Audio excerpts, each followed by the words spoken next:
اب ایک آدمی معاشرے میں زندگی گزارتا ہے تو زندگی گزارنے والے کے سامنے شریعت کے اصول ہیں، زندگی گزارنے والے کے سامنے نبی کریم صلی اللہ علیہ وسلم کی زندگی اور اسوہ حسنہ ہے۔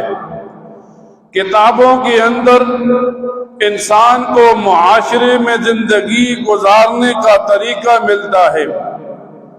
یوں آتا ہے کتابوں کے اندر، اللہ کے ایک نیک بندے کے پاس کوئی بندہ آیا اور سوال پوچھا، اس دور میں اللہ کا ولی کون ہے؟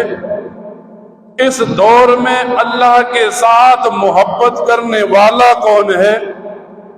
تو اس آدمی نے جو اللہ کا نیک بندہ تھا بتایا، ہر وہ آدمی جو شریعت کے مطابق زندگی گزارے وہ اللہ کا ولی اور دوست ہے۔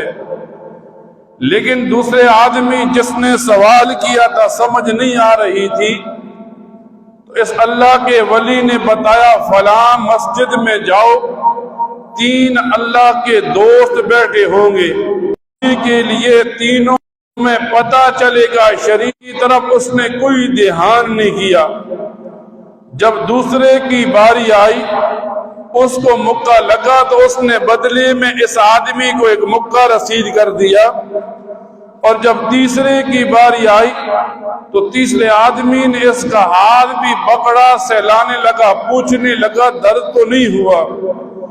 اب سوال کرنے والے کو بات سمجھ نہیں آئی، واپس آیا، آ کر اس اللہ کے ولی سے سوال کیا تو اس نے بتایا پہلا جو آدمی تھا جس نے تیری طرف دھیان نہیں کیا، اس نے یہ سوچ کر تجھے معاف کر دیا کہ اگر تجھ سے بدلہ لینے میں لگ جائے گا تو اس کی عبادت کا وقت ضائع ہو جائے گا۔